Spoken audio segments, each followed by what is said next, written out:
How do you expand maxed out campaigns by filling in new people via Meta or other channels? And how do you look for that correlation, right? So you have demand captured on your bottom of funnel, you have your benchmarks figured out, like we just kind of covered.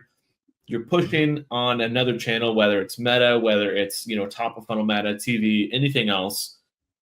What correlations are you looking at to see if that's actually the case or not? And is there a way, and this is an added question, is there a way to tell if that's just the demand shift or if it's actually the top of funnel ads that are pushing people down? Yeah. So if you don't have any, obviously, like third-party tracking tools, you can see jumping from campaign to campaign. That's the first thing I would recommend if you're asking those type of questions, just because I know that it is happening and you're going to have some wasted ad spend there. So if you get like Triple Whale, Northbeam, Wicked Reports, something like that, that at least gives you some insight. Obviously, I have a bias towards Wicked Reports, but I don't want this to be a John sales hour. I just wanted you to give you the tools in order to watch.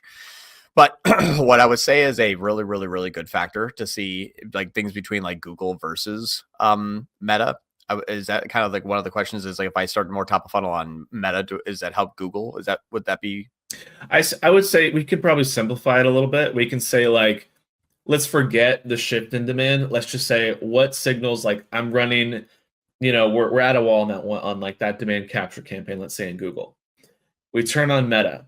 Meta starts to get traffic, good reach, decent results. What then would change inside of Google?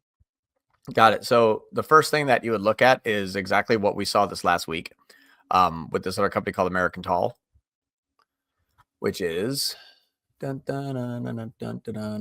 7 days compared to previous 7 days. And then we have spend.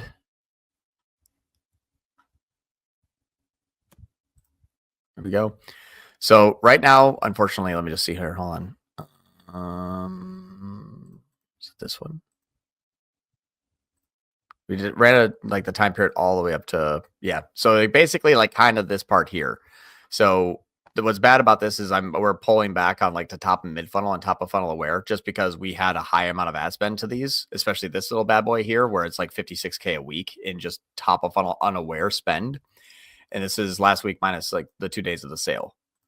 Now, I'm not going to match it 100% of the time because that doesn't make sense in terms of time lag. You can run a sale all the way, the high spend all the way up to the point of the sale. You're still going to make a sale. You don't have to spend on the sale, which actually I proved here.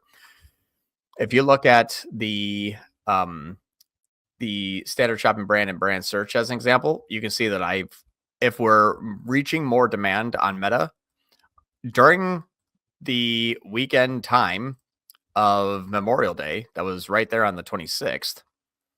And that, you know what? This would be fun. 24, 25th, 26th compared to the previous period here. You can probably guess what I did with brand.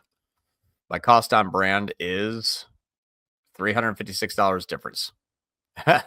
Nothing. And that was only because I was like launching a new branded shopping campaign at the same time. So it was scaling up. But I actually spent 8% less on the exact campaign that has been running forever. And I spent $160 less and made 35 grand more. And this one I spent $516 more and made $300 or $3,500 here. So I was actually in the account. You can see from the 24th, 25th, 26th, the time where every fucking agency in the world is like, John, scale spend, it's Memorial Day. And I'm like, shut up. I'm going to take 1% out and still make $56,000 more in conversion value. Yeah, efficiency. Right, because if my top of funnel was working well, these people are already on their way. They got the pants in the shopping cart. I see them coming down the aisle. I'm standing there at the checkout. Cart. I got my checkout button like this. I'm like, yeah, come on, I'm open. I'm ready to start scanning your items. They're already heading there. I don't need to spend money on them. They're not in the parking lot anymore. They already have the item in their hand. They're walking towards me. I'm like, ready to scan. And I don't have to spend any more money on the people in the parking lot. That is, if that's working, they will just funnel through and I won't have to spend a dime more on those people. I can actually spend $160 less and make $3,500 more. And even my clicks inside of the campaign, which I thought was really funny, is like, it's 5% difference. So that's what's great is you don't need to dump a whole bunch of money into an account to make, the brand work. But if your top of funnel is working well, especially during sales dates, to prove that, the lead up to that point has to be high spend and then just cut all spend. People are not going to be like, I really can't wait to use this pants. I'm heading towards aisle 6. I see the checkout guy. He's waving towards me. Wait, another ad. Yeah. Wait, they cut funding? I'm out of here. Yeah. Yeah. That never happens. So again, put the human element back in. If there's demand that was generated, it means that you should not be able to spend any money on those people and be the beneficiary of something that has 100% increase in ROAS up to 4,500. And it wasn't like this is doing bad, like oh boo-hoo was getting 2,200 before. Yeah. So yes. Okay. So this is okay. So to simplify that, then you're essentially the main KPI you're looking at for bottom funnel to track essentially the literal results is the result efficiency. Really all it is. Because like magically your brand doesn't just get like 50% more efficient overnight. It just like, unless there's some form of like demand that's happening in the marketplace that like you just have such a great funnel that you're like, getting them like after they click on it one day in and then they come back and search the brand. But you also have organic that you can track and see as well too, based on the volume of people coming in. So, so efficiency on Google, volume on organic, and you're looking at the correlation of spend differences or spend increases on your top of funnel, campaigns versus that difference on your bottom of funnel. I know you got to jump into something, but we have, I think, 2 more questions after that. Okay. Yeah, I will. Yeah, let me just see here. I do have to jump in 4 minutes. So let's go through the questions. But all I would say is that this is the last 30 days year over year.